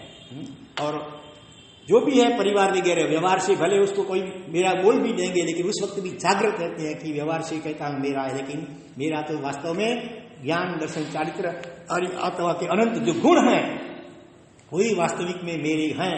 मेरा धन वो है केवल ज्ञान आदि गुण, वो सम्यक दर्शन। सही जवाब क्या है? सम्यक दर्शन के अभाव में कितना भी तप करो, कितना भी त्याग करो, पुण्य बढ़ेगा, बनेगा, उनसे बनेगा। और पुण्य के कारण से देवलोक में भी जा आएंगे, नवग्रह में भी कई बार जा चुके हैं। लेकिन संसार परिभ्रमण के चक्कर जो है ना, अनंत पुद्गल परावर्त, उसमें कमी तो तभी होगी सम्यक दर्शन, यानी शरीर से भिन्न हम जो आत्मा है उसके अनुभव पूर्वक की श्रद्धा। दो आदमी हैं, एक अमेरिका जा करके आया है और दूसरा गया नहीं है, सुना है कि अमेरिका जैसा कोई देश है, तो वो भी मानने लग गया अमेरिका है, लेकिन फिर भी देख करके आया, उसकी जो श्रद्धा होगी ना वो एकदम मजबूत ठोस होगी। हम अभी मानते हैं शरीर नहीं आत्मा है, कि कोई ऐसा बुद्धिशाली तर्कवादी आ जाए, कोई नास्तिक हो और प्रखर तर्कवादी आ जाए, तो कभी वो तर्क से हमको समझा देता है कि यार सब हम्बग है, आत्मा है ही नहीं। तो कभी कभी हमारी श्रद्धा वो चलित भी हो सकती है, लेकिन अगर हमने अनुभव किया आत्मा का, तो भाई कितने भी तर्क वो देखो तर्क, फिर भी हमारी श्रद्धा चलित नहीं होगी। इसीलिए अनुभव पूर्वक की श्रद्धा, आत्मा के अनुभव पूर्वक की जो श्रद्धा, उसको ज्ञानी भगवान सम्यक दर्शन कहते हैं। तो ऐसे सम्यक दर्शन ज्ञान पूर्वक का जो चारित्र होता है वो मोक्षदायक हो सकता है। ठीक है, तो चारित्र बहुत लिया, व्रत पालन बहुत भी किए, साधु के श्रावक के, ज्ञान भी बहुत पढ़ा, शास्त्रों का भी पढ़ा भले, लेकिन वो सब भी आत्मा के अनुभव के लक्ष्य करना चाहिए था। भले अभी नहीं है, मानो आत्मा ज्ञान नहीं पाया है, लेकिन जो भी करें तब भी करें तो उस लक्ष्य से करें।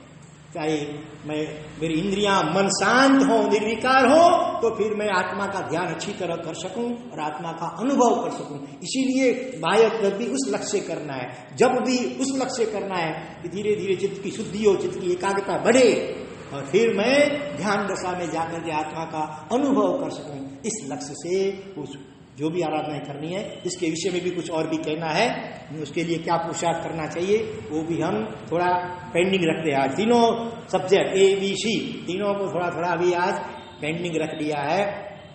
ये फिर भी देखो समय हो गया है। चौथी एक महत्व की बात आज जरूर मुझे कहनी है कि आज से कुछ दिन, 1.5 महीने पहले करीब हमारे दिल शासन शिरोमणि 54 वर्ष तक के तपस्वी सम्राट अचल गच्छाधिपति पूज्यपाद आचार्य भगवान श्रीमद गुणसागर सूर्य जी महाराजा साहब 89 साल की उम्र में, 89 की उम्र में उनका काल धर्म हो गया, स्वर्गवास हो गया।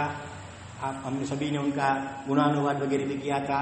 अभी 4 दिन पहले उनकी जन्मदिन भी हमने 89 में उनकी भी उजवनी की। और कल दोपहर को मध्याह्न समय करीब करीब विजय मुहूर्त जिसको बोलते हैं 12:30 39 के आसपास का समय था, तब उनके ही पट शिष्य उनके ही पट शिष्य ज्योतिषाचार्य परम पूज्य आचार्य भगवान श्री कौन वीरभद्र सागर सूरीश्वर जी महाराज साहब, उनका भी अचानक कल कच्छ में वहीं पर बहुतिर जिनाले में काल धर्म समाधि पूर्वक हो गया। हालांकि पिछले 5-7 सालों से थोड़ा बीमार रहते ही थे, 2 बार जीवनदान भी मिला, समझो मरते मरते बच गए। अहमदाबाद अस्पताल में दाखिल किया गया था। उनका हार्ट मुश्किल से 20 या 25% ही काम करता था। किडनियां भी कम हो गई थी, डैमेज हो गई थी, तो सप्ताह में 3 बार डायलिसिस करना पड़ता था। फिर धीरे धीरे सुधार भी होने लगा, 3 में से 2 बार, 1 बार, और पीछे अभी तो डायलिसिस की जरूरत भी बंद हो गई थी। सबको लगा कि चलो अभी ठीक हो जाएंगे एकदम, लेकिन पिछले 2-3 दिन से बुखार भी रहता था। और जब उन्होंने विदाई ली कल दोपहर को, समय डॉक्टर भी विद्यमान थे, ऊपर बैठे थे, फिर भी आंख टूटी की बूटी नहीं होती है, डॉक्टर ही देखते देखते रह गए। नाड़ी बंद होती गई, कमजोर होती गई, धीरे धीरे शांत होती गई। डायबिटीज भी शायद बढ़ गया था, क्या कम हो गया था एकदम। और मुनिराज भी 2-3 पास में हाजिर हो गए थे, और नौकार मंत्र की धुन भी शुरू हो गई थी। और देखते ही देखते उनकी आयु समाप्त हो गई। उनको खबर आई तुरंत, देववंदन भी हमने सबने मिलकर के कर लिया। तो उन्होंने 9 या 10 साल की छोटी उम्र में दीक्षा ली थी, बाल दीक्षित थे। 50 या 51वां साल चल रहा था दीक्षा का, उनका उम्र करीब 60 या 61 साल की उम्र थी। और उनके बड़े भाई जो दोनों ने भाई ने साथ में दीक्षा ली थी। बड़े भाई हैं जिनका 19वां वर्षित तक चल रहा है, अभी पालीताना में विराजमान है चातुर्मास, कविंद्र सागर सूरीश्वर जी महाराज सवाचार्य भगवान। उनके छोटे भाई थे ये। दोनों ने, इनकी उम्र 9-10 साल की, उनकी उम्र करीब 11-12 साल की उम्र थी। दोनों ने 3 आत्माओं ने साथ में दीक्षा ली थी। अभी जो वर्तमान गच्छनायक, अचल गच्छनायक बने हैं साहित्य रिवा का परम पूज्य आचार्य भगवत श्री कलाप्रभ सागर सूरीश्वर जी महाराज साहब, और ये 2 भाई, तीनों की दीक्षा आज से 51 साल पहले कच्छ में भूजपुर गांव में छोटी उम्र में हुई थी।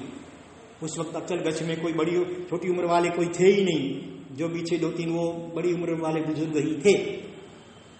तो ये त्रिपुटी भी खंडित हो गई। कला कवि वीर, शॉर्ट में कहे तो कला कवि वीर की त्रिपुटी वो भी कल खंडित हो गई। इसी प्रकार से दूसरी भी एक त्रिपुटी खंडित हो गई कल। हाँ, मेरे उन दोनों की और हमारी, वो 2 भाई कविंद्र सागर सूरी और हमारी, इनकी घणी पदवी और आचार्य पदवी, उपाध्याय आचार्य पदवी, तीनों की एक साथ ही हुई थी।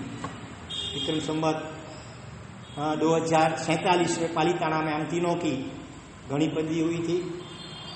और फिर 3-3.5 साल पहले पालीताना में ही, और उन्हीं के हाथ से, किनके कर कमलों से, जिन शासन शिरोमणि तप चक्रवर्ती दक्षाधिपति पूज्यपाल आचार्य भगवान श्रीमद गुणोदय सागर सूरीश्वर महाराज साहब हमारे गुरु भाई, उनके कर कमलों से तीनों की उपाध्याय आचार्य पदवी भी साथ में हुई थी।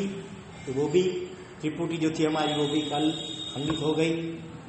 और ये बंधु युगल दोनों सगे भाई, उनमें से भी ये चले गए तो उनको भी बड़ी सदमा पहुंचा। उनके एक शिष्य थे, हैं अभी, राजरत्न सागर जी, तो उनके लिए तो गुरु की छत्र छाया भी गई, दादा गुरु की भी छत्र छाया गई। तो इस प्रकार से जिन शासन को और विशेष प्रकार से अचल गच्छ को, गच्छी समाज को बहुत ही गहरा सदमा कहो या आघात कहो या क्षति पहुंची है सचमुच। उन्होंने अपने जीवन में कच्छ में जो विद्यापीठ है हमारी, वहाँ रह करके और पंडित जी के पास से भी अच्छा संस्कृत वगैरह का अध्ययन किया था। 34 में भी उन्होंने आचार्य की परीक्षाएं पास की थी, श्री ज्योतिषाचार्य भी कहे जाते थे। और मंत्र विद्या में भी उनका अच्छा दिलचस्पी अच्छी थी और विकास भी था अच्छा। तो ऐसे अनेक गुणवान ये वीरभद्र सागर सूरीश्वर जी महाराज साहब, उनका अचानक इस प्रकार से कल समाधि पूर्वक विजय मुहूर्त के समय में स्वर्गवास हो गया है। तो उनकी आत्मा जहाँ भी हो समाधिमय हो और शीघ्र ही जल्दी वो मुक्तिगामी बने, ऐसी मंगल भावना और शासन देव को प्रार्थना के साथ हम सभी बार नवकार अभी मौन पूर्वक गिने। शिवमस्तु सर्व जगत बार नवकार।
एक और भी अनुमोदनीय बात जो कल पेंडिंग रह गई, वो अब आज कर लेंगे। जरा कौन सी बात मालूम है, किसी को याद है?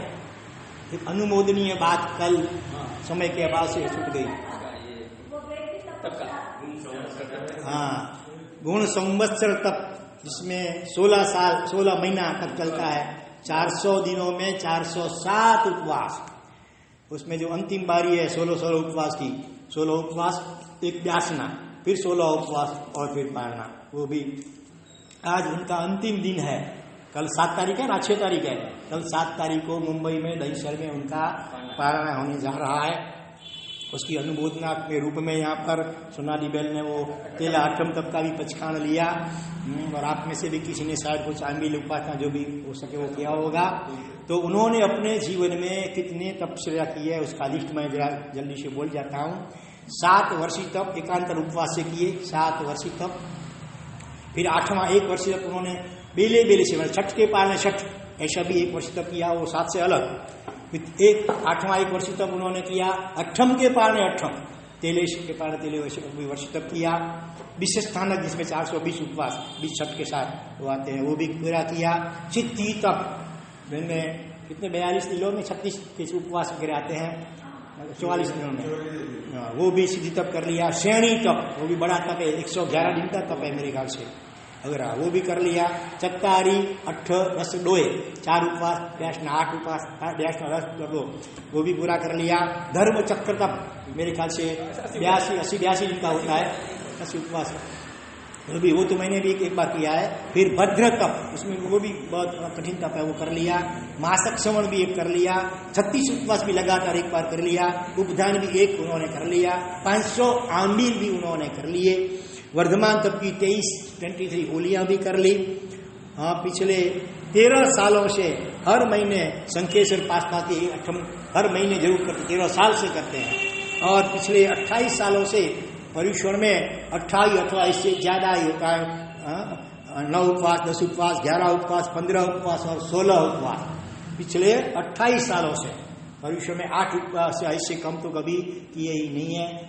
इतनी बड़ी विशिष्ट तपस्या की है तो हम सभी उसकी बुरी बुरी अनुमोदना करते हैं। और जब करें 2-1 मिनट के लिए ओम ह्रीं नमो तवसा, ओम ह्रीं नमो तवसा, ओम ह्रीं नमो तवसा, ओम ह्रीं नमो तवसा, ओम ह्रीं नमो तवसा, ओम ह्रीं नमो तवसा, ओम ह्रीं नमो तवसा। आज उनकी उम्र 69 साल की है, करीब करीब हमारे जितनी समझ लो। आज से करीब 19 साल पहले जब इनकी उम्र करीब 50 के आसपास थी तब हमारा चतुर्मास गईसर में पहली बार हुआ था। वहां पर गईसर ईस्ट में बहुत अच्छी तरह चतुर्मास हुआ। 30 व्यक्तियों ने केस लॉन्च करवाए थे श्रावकों ने, एक साविका ने सजोड़े करवाया था, एक वॉचमैन ने करवाया। तो इनके जगह के 3 बेटे तीनों ने केस लॉन्च करवाया था। करीब करीब इनकी उम्र के आसपास के थे, केस लॉन्च करवाया। और इन्होंने खुद ने सजोड़े ब्रह्मचर्य व्रत, करीब 50 साल की आसपास की उम्र थी, और सजोड़े ब्रह्मचर्य व्रत अंगीकार किया था। आप में से कितनों ने ले लिया है चतुर्थ व्रत? नहीं तो फिर तैयारी रखना, कुछ आप भावना दिखलाना।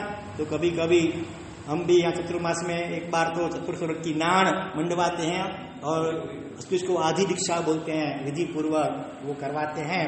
तो जिसकी भी भावना हो तो हमसे जरा जरूर मिले, कुछ भी मार्गदर्शन चाहिए तो उसके लिए।